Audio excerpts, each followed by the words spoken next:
안녕하세요. NBA를 바싹 구워드리는 느바비큐. 오늘도 알찬 경기 리뷰로 찾아왔습니다. 마찬가지로 오늘도 최영길 위원님과 함께하겠습니다. 안녕하세요. 네, 안녕하세요. 한국 기준이죠.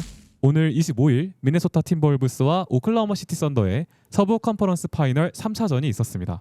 사실 원정에서 시리즈를 2대 0으로 전부 지고 왔던 미네소타 입장에서는 오늘 경기를 무조건 잡아야 하는 상황이었는데요. 결과는 143대 101로 미네소타가 홈에서 압승을 거뒀습니다. 전체적인 이야기를 하기 전에 위원님께서는 이 경기를 어떻게 보셨는지가 참 궁금합니다. 재미없게 봤습니다. 네네. 사실 이 경기 이 쿼터 중반에 터졌죠. 이미. 네네. 네. 3쿼터에 100기를 들었고 4쿼터에는 서머리가 돼버렸죠. 유망주들이 많이 나왔고 네, 네네. 처음 보는 선수들도 많았습니다 오늘. 사실 저는 이 경기를 30분 정도 뒤에 봤거든요. 친구한테 카톡이 오더라고요. OKC를 굉장히 좋아하는 친구가 나 이 경기 봤다. 36분 동안 봤다. 4쿼터는 통으로 껐대요. 그냥 재미가 없어가지고. 사실 이렇게 말씀드릴 정도로 오늘은 이제 미네소타가 홈에서 지배적인 경기를 펼쳤는데 몇 가지 이제 카테고리로 경기를 리뷰해 보겠습니다. 개인적으로 제가 인상 깊었던 건 이제 미네소타의 앞선 수비가 굉장히 오늘은 타이트했다는 점인데요. 셰이 길저스 알렉산더와 제일러 윌리엄스 파트너로 이제 홈그랜 하텐슈타인이 번갈아가면서 투맨 게임을 진행할 때마다 오늘은 이제 미네소타의 수비가 좀 달랐어요. 요거를 좀 위원님께서 짚어주시면 감사하겠습니다. 뭐가 달랐어요?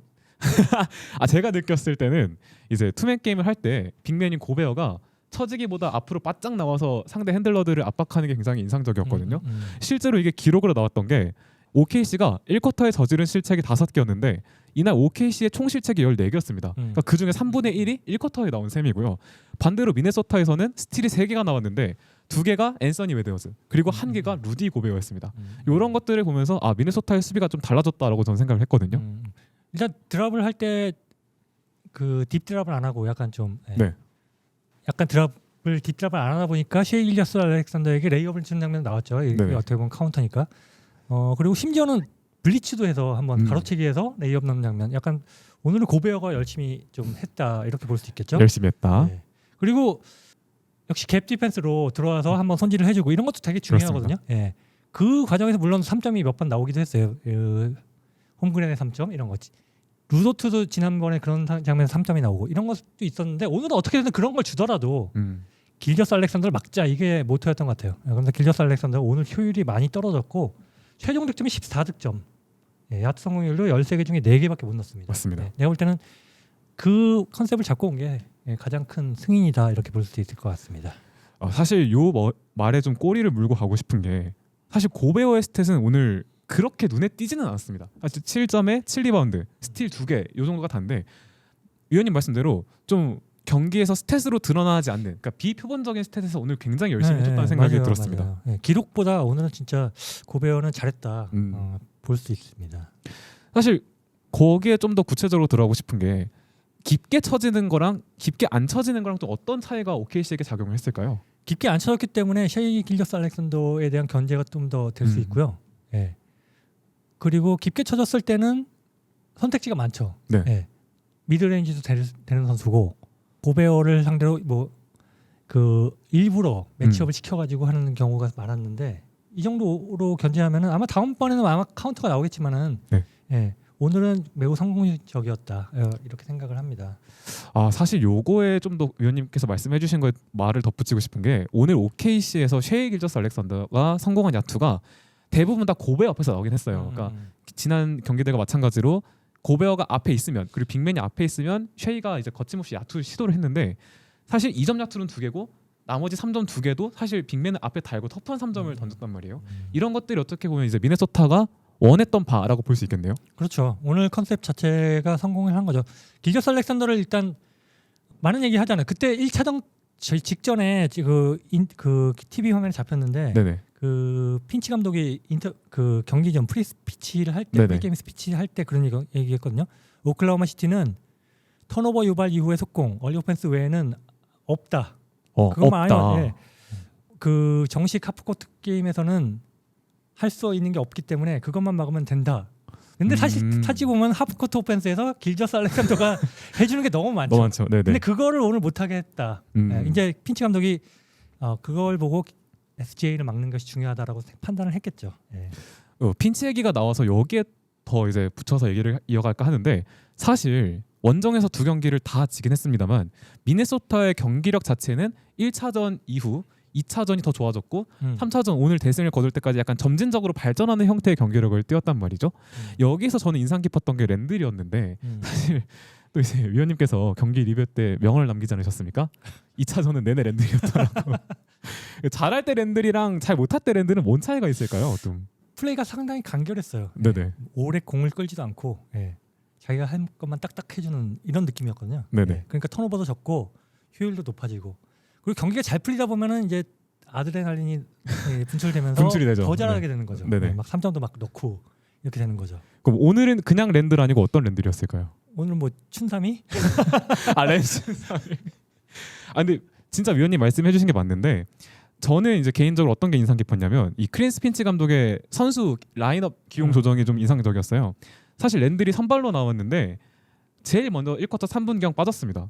그리고 이제 벤치 구간 2쿼터 스타팅에 멤버를 같이 집어넣었는데 이때 랜들이랑 같이 들어간 멤버가 이제 루키죠.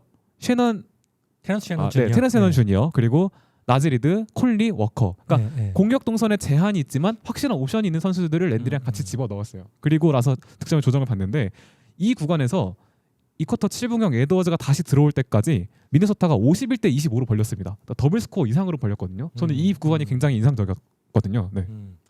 사실 테런스 셔넌 주니어는 이번 시리즈 처음 나온 거죠. 네네. 네. 테런스 셔넌 주니어가 지난 시즌에 약간 불미스러운 일이 있어서 네네. 드래프트 평가가 좀 떨어졌지 사실은 로터리 픽감으로 많이 꼽혔던 선수예요. 성폭행 사건 때문에 재판을 받으면서 결국 이게 무죄가 됐지만은 그러면서 주가가 좀 떨어진 선수거든요.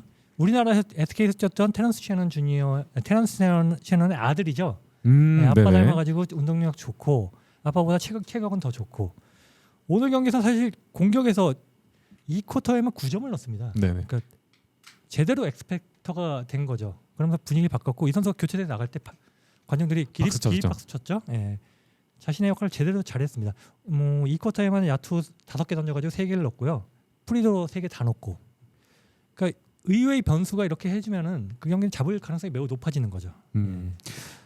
또 공격적인 부분을 살펴보겠는데 이날 미네소타 1쿼터 얘기를 하겠습니다. 아무래도 1쿼터부터 격차를 크게 벌렸다 보니까 이날 미네소타가 1쿼터 3점 6개를 넣었습니다. 근데 그중에 5개가 어시스트를 동반한 야투였어요. 그리고 그 어시스트를 받았던 인물이 디빈첸조, 나즈리드, 니켈 알렉산더 워커 이렇게 3명이었는데 이렇게 좀 많은 멤버들이 유기적으로 3점을 터트려주는 게 미네소타가 또 공격에서 원하는 그림일 거라는 생각이 들거든요. 1쿼터에 보면은 벤치 득점이 9점이 나왔어요. 네네. 9점이 다 3점이었습니다. 맞습니다. 그것도 리드, 디빈첸조, 알렉산더 각각 한 점씩. 제가 또 2차전 끝나고 얘기했잖아요. 코너 3점이 터져주면은 잡을 수 있다. 근데 오늘이 바로 그날이었죠. 딱 그 위원님께서 말씀하신 그 포인트가 오늘 경기에서 핵심이 되지 않았나 생각이 듭니다. 3점이 터져주면 미네소타가 공간을 넓혔을 때 충분히 더 승리적인 확률을 가져올 수 있다라고 해석이 되는데 1차전 미네소타의 3점슛 성공률이 29.4%였습니다. 51개 던져서 15개를 넣었는데 2차전은 28.2%로 줄었는데 던지는 횟수가 줄어들었어요. 39개로 확 줄었고 그중에 11개를 넣었는데 이날은 에드워즈가 9개를 던져서 하나 넣었습니다. 그러니까 이날은 좀 에드워즈의 지분이 크다고 볼 수 있겠고 3차전에 드디어 터지긴 했습니다. 이제 50% 40개를 던져서 20개를 넣었는데 이날 4쿼터 즉 이제 가비지 멤버들을 제외하고 핵심 로스터에 있는 3점을 던진 모든 선수가 다 맛을 봤어요. 득점 맛을. 이게 또 저는 시사하는 바가 굉장히 크다고 생각하거든요. 또 이게 그 이번 경기는 뭐 거의 벤치마크들이 다 나왔잖아요. 주인공 스토가 다 나왔는데 이번 플레이오프 전반적으로 보면 잘하는 팀들의 특징이 뎁스가 깊다라는 거였잖아요. 네 맞습니다. 그러니까 테런스 셔넌 주니어라는 가용할 자원을 하나 더 얻었다는 것도 OKC는 굉장히 중요할 것 같고 그 선수가 다음 경기에도 이렇게 해줄 거란 보장은 없어요. 없죠 사실. 없지만은 변수 하나를 만들었다는 것 자체가 의미가 있다고 보고요. 1쿼터는 내가 볼 때는 핀치 감독이 그려온 그림 그대로 잘 되면서 20점 차로 경기가 크게 벌어지면서 사실 승기는 1쿼터에 이미 굳어졌다 그쳤죠. 이렇게 봅니다. 사실 위원님께서 말씀하셨던 그 포인트에 좀 있을 것 같아요. 이게 경기가 1쿼터에 너무 빨리 터져버려가지고 사실은 뭐 OKC가 어떤 대응을 한다, 전략적인 수정을 한다 이럴 새도 없이 경기가 갑자기 20점, 30점, 40점처럼 훅 밀렸잖아요. 근데 저는 개인적으로 이 경기에서 좀 경기 외적인 얘기긴 합니다만 셰이 길저스 알렉산더가 공만 잡으면 미네소타 팬들이 야유를 엄청 하더라고요. 예. 아니, 사실 이런 게 1차전에 사실 뭐 그 오심 정심 여부와 별개로 좀 판정이라서 감독도 그렇고 선수들이 아쉬움을 많이 표현했잖아요. 그런 것들이 아무래도 좀 영향을 줬을까요? 그리고 또 자유투 던질 때 보니까 팬들이 프리드로 머처트 이거 아. 하더라고요. 네, 그런 것도 바로 홈코트 어드밴티지를 얻는 거죠 미네소타가. 제가 볼 때는 그 홈에서 반격을 일단 했기 때문에 4차전도 상당히 재밌을 것 같고요. 예. 아마 셰이 길저스 알렉산더가 이번 그 플레이오프를 보면요, OKC가 2연패를 한 적이 한 번도 없습니다. 이번 시즌 네네. 통틀어서 2연패 한 적이 딱 한 번이에요. 연패가 없는 팀이에요. 그만큼 데이그 널트 감독의 조정 능력은 뛰어납니다. 특히 이번 플레이오프에서 패배 이유를 보면요, 딱 2패했잖아요. 이 조정 능력이 워낙 좋기 때문에 다음 경기에 어떻게 될지 모르지만은 분명히 조정이 나올 거고 미네소타도 그에 대한 대비를 해야 되지 않을까 생각을 해요. 그러면 위원님께서 보셨을 때 전술 조정 능력이 뛰어나다고 하셨으니까 예. 이번 패배 이후에 데이그 널트가 좀 바로 즉각적으로 수정할 요소들은 또 어떤 게 또 있을까요? 제가 주목했던 거는 이 쿼터에 나왔던 장면인데요. 셰이 길저스 알렉산더가 45도에서 시작을 했을 때는 견제를 많이 받았어요. 네네. 정면으로 들어오는 돌파를 2번 했는데 그것이 꽤 성공적이었거든요. 왜냐하면 45도에서 있으면은 정면 그 갭 디펜스 네일 지역에 누가 하나 들어와 있기 때문에 네. 거기서 손질을 당하는 게 상당히 어려웠거든요. 네. 그 분석 장면이 전반 끝나고 화면에 잡혔을 정도인데 정면으로 들어갔을 때 동수비 아직 안 들어갔더라고요. 그런 것도 아마 데이그 널트 감독은 보지 않을까. 그래서 몇 번은 더 시도를 하지 않을까 하는 생각이 들고요. 어떻게든 셰이 길저스 알렉산더를 살려야 되겠죠. 살려야죠. 네. 아니면은 오늘처럼 고베어가 이렇게 공격적으로 나온다. 그러면은 스크린을 한번 바꿔보는 거죠. 뭐 랜들 맡고 있는 뭐 선수가 스크린을 걸어준다던가 이런 것 변화를 충분히 할 여지는 많다라고 봅니다. 근데 가장 중요한 거는 오클라호마 시티는 역시 수비 다음에 공격 아니겠습니까? 네네. 어떻게든 미네소타의 공격을 막는 것이 중요하겠죠. 사실 미네소타의 이번 플레이오프 홈 경기 승률이 83.3%입니다. 한 번밖에 안 졌어요. 6경기를 해서. 이런 것들이 저는 OKC의 다음 경기에도 분명히 영향을 줄 것 같은데 사실 미네소타 하면 3점 슛을 던져서 넣어야 이길 수 있다고 위원님께서 말씀을 해주셨는데 다음 경기에 사실 50%가 터진다는 보장이 없잖아요. 어쨌든 1, 2차전의 3점 슛 성공률은 20%에 머물렀기 때문에 그럼 반대로 미네소타가 3점이 안 터져도 승부에 좀 이길 수 있다는 희망을 주는 기대 포인트는 또 어떤 게 있을까요? 없습니다. 단언할 수 있나요? 3점이 터져야죠. 3점이 터져야 되고 오늘처럼 코너 3점이 터져야지 미네소타의 약점을 공략하는 거기 때문에 반드시 3점은 터져야 되고요. 오늘처럼 리드, 디빈첸조 그리고 알렉산더 워커 외에도 제이든 맥다니엘스의 3점이 맞아요. 동반이 돼야지 그래야지 랜들도 살고 앤트맨도 살지 않을까 생각을 해요. 예. 사실 제가 이거 준비하면서 위원님께 개인적으로 궁금했던 게 랜들이 그 뭐 옛날에 뭐 염원균 기자님께서도 방송에 나와서 말씀해 주셨지만 본인의 공격에 동료들을 녹이기가 정말 어려운 유형의 선수라고 평가를 해주셨잖아요. 근데 이번 시리즈에서도 그렇게 보여지고 있고 랜들이 좀 지속적으로 기복 없이 잘하려면 또 어떤 요소들이 필요할까요? 그러니까 오늘처럼 이렇게 무리하지 않고 간결하게 플레이하는 게 필요할 것 같고요. 포스트업 할 때도 포스트업에서 많이 치고 들어가지 않고 그냥 페이드어웨이 던지고 3점에서 찬스 나면 던지고 패스 빨리 하고 돌파도 길게 안 하고 돌파 짧게 하고 네네. 이런 식으로 플레이하는 게 계속 필요할 것 같고요. 그러다 보면은 나중에는 뭐 더 길게 들어가도 상관없고 먼 거리 3점 던져도 상관없고 이렇게 되는 거죠. 초반 분위기가 굉장히 중요하겠죠. 예. 사실 제가 봤을 때 랜들은 약간 자기 첫 공격이 굉장히 중요한 선수라고 생각이 있죠. 들었거든요. 예. 근데 좀 이 선수를 좀 가만히 보잖아요. 아 진짜 기복만 아니면 너무 좋은 선수라는 생각이 들면서 뭐 지금은 없지만 좀 더블 드리블님이 이런 기분이었겠구나. 미네소타 팬이었다면 이런 기분이었겠구나라는 생각이 좀 들더라고요. 좋습니다. 사실 이번 NBA를 관통하는 주제가 어제도 말씀드렸습니다만 우승이 없는 4명 중에 1명은 무조건 우승을 차지한다가 또 키워드입니다. 스토리가 없다고 하지만 근데 개인적으로 가장 서사가 완벽하게 완성이 되려면 저는 미네소타가 우승하는 그림이 좀 완벽하게 들어맞지 않을까 생각이 들어요. 왜 그러냐면 제가 미네소타의 팬이어서 그런 게 아니라 1라운드 때 르브론의 레이커스를 꺾었습니다. 뭐 돈치치의 레이커스이기도 하지만 그리고 2라운드 때는 또 이제 골든스테이트 커리의 골든스테이트를 꺾었습니다. 그리고 또 3라운드 지금 파이널에 와서는 이제 올해 MVP를 받았던 SGA의 OKC까지 꺾고 파이널에서 인디애나까지 뭐 뉴욕이 질지 인디애나 질지 모르겠지만 지금 일단 2대0으로 인디애나가 리드를 하고 있으니까 동부 컨퍼런스 팀까지 잡는다면 좀 완벽한 서사의 우승이라고 생각을 하는데 위원님은 요 포인트는 또 어떻게 보시나요? 별로 메리트가 일단은 없다. 커리가 다쳤고 예. 별로 메리트는 없다. 괜히 준비한다. 만든 선수인데 또 파이널이 중요하잖아요. 그렇죠. 예. 인디애나 꺾고 우승하는 좀 약하지 않나?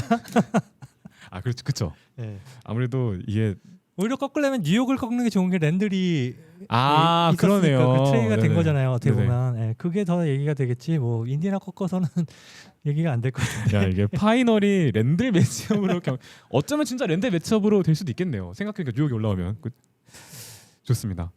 우리 전반에 내가 또 주목했던 게 미네소타가 2, 3적 방을 썼었잖아요. 2차전 때. 네네네. 근데 오늘은 2, 3적 방을 오클라호마가 왜 이렇게 했을까? 두 번의 공격에서 어이없는 드라이브 하다가 결국은 그냥 깨지 못한 장면이 나오거든요.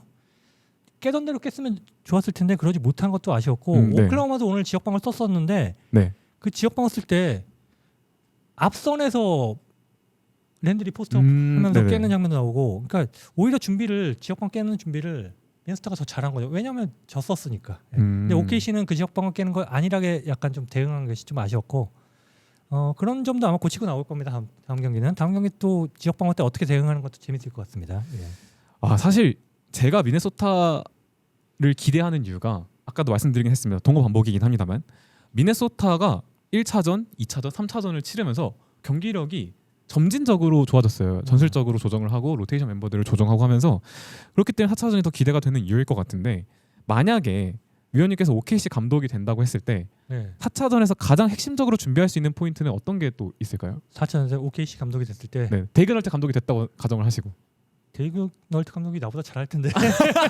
물론 그렇겠지만 가장 핵심적으로 좀 준비해야 될 포인트는 어떤 게 있을까요? 아까 말한 그 지역 방어에 대한 대비 그리고 제 같으면은 한번 스크리너를 바꿔볼 것 같아요. 피켓롤 할 때 고베어가 아니라 랜드리하게 하는 것도 할 수 있고 우리 잠깐 나왔던 장면인데 그런 것도 나왔거든요.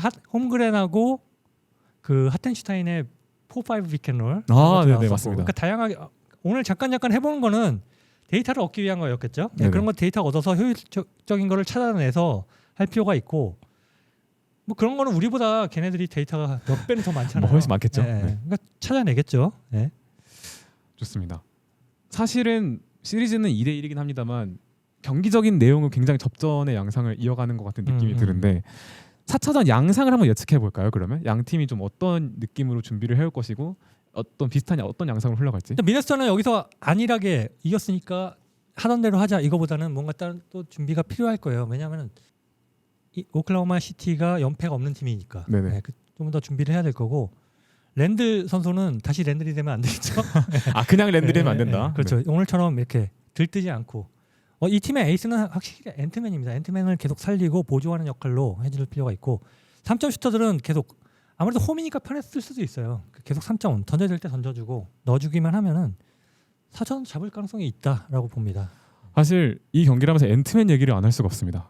오늘 앤트맨의 활약 자체가 어마무시했는데 말 그대로 상대가 어떤 종류의 수비 압박을 해오던 간에 OKC의 수비 장벽을 다 깨부셔 버렸어요. 이 포인트를 좀 짚어주시면 좋을 것 같습니다. 뭐 포스트업도 잘했고 나중에 3점도 멀리서 잘 넣고 특히 제가 인상적인 아까 말한 거 2, 3지역방에서 앞선에서 포스트업 해가지고 들어가는 것 앞선에 작은 선수가 있으니까 당연히 되잖아요. 그 45도에서 밀고 들어가면서 그 중앙으로 들어가기 때문에 패스 빼줄 길도 많고 그런 선택은 아마 제가 볼 때 랜들이 한 게 아니라 감독이 지시했겠지만은 상당히 인상적이었고요. 랜들 오늘 그러다 보니까 별의별 걸 다 했어요. 스텝백 3점도 넣었고요. 뭐 점퍼 미드레인지 점퍼도 넣고 이러면서 그 3쿼터에 이미 승부를 갈랐죠. 사실 이 경기에서 100기를 일찌감치 들었습니다. 한 1분 21초 넘기고 OKC가 전원 다 교체해버렸거든요. 이 100기 든 거죠. 제가 봤을 때 이미 그 시점에서는 이거는 오늘 뭔 짓을 해도 안 된다라고 이미 판단한 것 같아요. 여기서 또 아쉬운 거는 4쿼터에 그래도 미네소타는 주전이 나왔어요.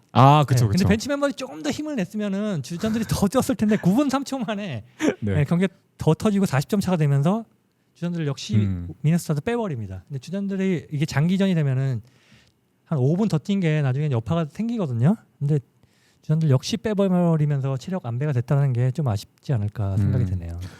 개인적으로 좀 인상 깊었던 거는 오늘 경기 중간에 OKC 수비가 앤트맨을 계속 코너로 몰더라고요. 코너나 45도에서 바깥으로 밀어내는 작업을 했었는데 이거를 뭐 누구의 도움이나 스크린을 받아서 하는 게 아니라 개인 드리블을 다 뚫고 지나가서 맞아요. 안쪽까지 파고든 다음에 더블 클러치로 집어넣었던 거죠. 올해 그 앤트맨이 지난 시즌과 달라진 게 드리블을 작년에는 많이 죽이는 빨리 잡는 장면인데 드리블 계속 살리는 게 굉장히 좋고요. 코너에 갔을 때 만약에 몰았으면 또 포스트업 전환해가지고 포스트업으로 치고 들어가는 장면도 굉장히 인상적이고 블리츠가 들어왔을 때 네. 스플릿 디펜스로 들어오는 찢는 장면, 거 이런 것도 네. 굉장히 좋고 올해 한 단계 성장이 많거든요. 그러면서 또 어시스트도 잘하고 네. 앤트맨을 뭐 저는 이번 플레이오프를 들어서는 뭐 탑 플레이어 중에 하나가 됐다라고 평가를 할 수 있을 것 같아요. 확실하게 이 선수가 어쨌든 이 선수도 조금 팬들이 100% 좋아할 수는 없는 유형의 또 선수잖아요. 여러 가지 이슈도 있었고 판정에 대한 항의도 사실 돈치치에 가렸지만 상당히 좀 자주 하는 유형의 선수기도 하고 테크니컬 파울도 많이 받고. 네, 많이 받고. 근데 이번 시즌을 보면서 느낀 거는 와 앤트맨에 한번 터졌을 때 지배력 하나만큼은 진짜 어마무시하다라는 생각이 들었던 것 같아요. 그 달고 3점 던지고. 그니까요. 뭐 이런 걸 보면은 이 선수가 강심장이다. 이런 생각이 들더라고요. 아니 1쿼터 때도 에드워즈가 터뜨렸던 3점 장면들 보면 그냥 빅맨 앞에서 풀업 슈팅처럼 연습 때 쏘는 것처럼 딱 쏘는데 그게 다 터지면서 상대방 멘탈이 이렇게 무너지는 게 보였거든요. 이런 것들을 보면 참 그 앤트맨에 대한 지배력을 그리고 경기에 대한 영향력을 좀 볼 수 있는 시간이 아니었나 생각이 들었습니다. 근데 개인적으로 제가 여쭤보고 싶었던 게 그러면 어쨌든 3점이라는 거는 온전히 상수라고 볼 수 없는 공격이잖아요. 근데 미네소타가 요거를 좀 어떻게든 전술적인 조정을 통해서 끌어올리려면 어떤 포인트들이 필요할까요? 에드워즈의 슛감 외에. 근데 오늘 경기에서는 올라왔잖아요. 보면 엑스트라 패스를 한 번 더 해서 만든다던가 보면은 킥아웃 했을 때 그냥 던져도 되는데 더 좋은 선수에게 패스하는 장면 나와서 하키 어시스트라고 하죠. 네네. 그런 장면도 여러 번 나왔고 이쪽 코너에서 반대편 코너 그리고 45도까지 올라오면서 패스가 되는 장면 이런 것도 나왔어요. 그런 게 필요한 거죠. 그러면서 막 리드의 45도 3점이라던가 디빈첸초의 3점 그리고 제이든 맥다니엘스의 코너 3점 이런 장면들이 다 어시스트에 동반된 것들이었잖아요. 이런 것이 필요하고 그렇게 되면 전 상수라고 봐요. 3점이 올해는 요즘은 거의 상수의 시대잖아요. 네. 뭐 50%가 아니더라도 35% 이상만 넣어준다. 특히 코너 3점이 40% 이상이 된다. 그러면 경기는 해볼만 하다고 봅니다. 왜냐하면 오늘 경기 101점으로 묶었잖아요. 막 그렇다는 얘기는 우리가 140점을 안 넣어도 된다는 얘기죠. 그렇죠. 101점보다 높은 점수. 한 105점을 넣어도 이길 수 있는 거잖아요. 네네. 네. 위원님 말씀을 요약해 보자면 굳이 140점을 매일매일 넣을 필요는 없으니까 수비 방법만 이대로 가져가고 3점이 30% 중반 언저리로만 터져줘도 충분히 이길만 하다. 그렇죠. 왜냐하면 보통 그 통계적으로 볼 때 2점의 50%와 같은 게 33.3%라고 보는데 NBA 그 통계상을 보면 35%는 넣어야지 2점 위주의 공격보다는 효율이 있는 거다라고 보니까 35%가 평균 기준은 돼야 될 거고요. 코너에서 특히 3점은 대부분이 오픈이기 때문에 40% 이상은 넣어줘야지 될 거라고 봅니다. 좋습니다. 이렇게 어쨌든 3대 0에서 시리즈를 뒤집은 경우는 없기 때문에 미네소타가 홈에서 좀 점진적인 발전을 이뤄내면서 역전의 발판을 가져왔고 오늘 압승을 거뒀습니다. 끝으로 그러면 4차전 예측 간단히 해볼까요? 이 시리즈가 빨리 끝날 것인지 아니면 미네소타가 동률을 맞힐 것인지 좀 예측해 주시면 감사하겠습니다. 저는 가볍게, 그러니까 뭐 굳이 접전이 될 것 같아요. 생각보다 접전이 될 것 같고 OKC가 이길 것 같은데 저는 그래도. 반전의 그렇죠. 서사를 만들기보단 OKC가 그대로 분위기를 밀고 갔다. 4차전 잡고 3승 1패가 될 가능성이 높고 반대편 시리즈에서 약간 희망을 가졌으면 좋겠어요. 물론 적지로 가는 뉴욕이지만은 일단 쟤네도 반격을 했네 이러면서 했으면 좋겠고 아까 보니까 WNBA 경기 오늘 인디애나 피버 경기 있었는데 할리버튼이 보러 왔더라고요. 그만큼 여유 있는 거죠. 시리즈를 진행 중이지만 여자 농구를 볼 정도로 여유가 있다. 뉴욕은 그걸 동기부여로 삼아야 되고 억지로 막 조단 그 라스트 댄스 보면은 그 이상한 선수가 나상대로 막 했다 그러면서 막 자기 스스로 동기부여 하잖아요. 없었는데 이제 스스로 만들었죠. 동기부여를 어떻게 하는가가 되게 중요합니다. 예를 들어서 그 83년도 NCAA 토너먼트가 휴스턴 대학하고 노스캐롤라이나 주립대학이었는데 누가 보더라도 휴스턴이 앞설 수 있었어요. 왜냐하면 드렉슬러, 하킴 올라주원 그 외에다 NBA 진출한 선수가 4명이 포진돼 있었던 휴스턴이고 노스캐롤라이나 주립대학은 못한 선수들 누가 보더라도 NBA 갈 만한 선수가 몇 명 안 보이는데 아무도 안 보이네. 네. 시즌 1로 이런 선수 같지만은 거의 NBA에서는 잘하는 선수 아니었고 근데 전날 연습하는데 휴스턴 애들이 슬리퍼 끌고 왔어요. 막 대충 던지고 그걸 본 NC 스테이트 선수들이 동기부여가 됩니다. 그래서 그 경기를 뒤집어 버렸거든요. 그러니까 그런 여지를 주면 안 돼요. 네. 그런 여지를 안 줘야 되는데 할리버튼은 일단 여지를 준 거죠. 할리버튼이 근데 뉴욕을 무시했었나요? 제가 이거 아니 오늘 경기 보러 간 거는 약간 좀 동기부여가 될 수 있는 거죠, 사실. 예. 이렇게 여유롭다. 예. 이게 그거네요. 그러니까 지금 긁혔냐, 예전에 긁혔냐 이제 두 차이겠네요. 근데 그 뉴욕 선수들 중에 약간 이렇게 쌈딱 같은 선수는 좀 원래 뉴욕 닉스 하면은 저도 옛날에 90년대 뉴욕 닉스 이런 거 보면 좀 약간 쌈딱 느낌들 좀이 많았잖아요. 근데 지금 선수들은 조금 얌전한 선수들이 많아 가지고 그냥 열심히만 뛰는 선수들이 많은 것 같아서 그런 동기부여가 거의 없지 않을까 싶은데 어떻게 생각하세요? 개인적으로는 그 인디애나에 있는 메서린 있지 않습니까? 베네딕트 메서린. 걔가 참 이제 보이게 안 보이게 잘 긁더라고요. 선수를 막 이렇게 찌르고 막 밀고 이런 거 되게 잘하던데. 근데 이번 시리즈 못 나오고 있잖아요. 잘 못해서. 그래서 못 나오고 수비 안 되고 그래서 못 나오고. 그리고 지금 아까 잠깐 뭐 커뮤니티 보니까 뉴욕이 선발 라인업을 바꿀 수도 있다. 이런 얘기가 나오더라고요. 미첼 로빈슨 선발로 넣고 조시 하트를 벤치로 돌릴 수 있다. 저는 괜찮다고 봅니다. 그런 지도가 필요하다고 봅니다. 근데 이게 뉴스에 나온 게 좀 아쉽죠. 데뷔를 또 할까봐. 근데 댓글에는 또 조시아트를 2분 먼저 쉬게 하고 나머지 46분을 뛰게 한다라는 또 보관이라는 또 말이 또 있더라고요. 근데 말도 안 돼요. 그 40. 사실 하트의 플레이오프 출전 시간이 직전 경기에서는 많지 않았는데 종합적으로 보면 사실 갈리다 못해 그 믹서기에 넣고 돌리는 수준이잖아요. 이런 거 보면은 참 티보드 감독의 생각이 전 진짜 궁금합니다. 다음은 그러니까 다른 의미로 궁금해요. 다음 경기에서 어떻게 할지. 근데 뭐 직전 경기에서도 로빈슨 써서 인디애나에 대한 추격의 발판을 만들었으니까 저는 또 분명히 할 만한 시도라고 생각합니다. 오늘 미네소타의 가장 큰 그 어떻게 보면 신 스틸러 그리고 게임 체인저는 저는 테넌스 샤넌 주니어거든요. 네. 근데 뉴욕에는 그럴 만한 선수가 안 보인다. 왜요?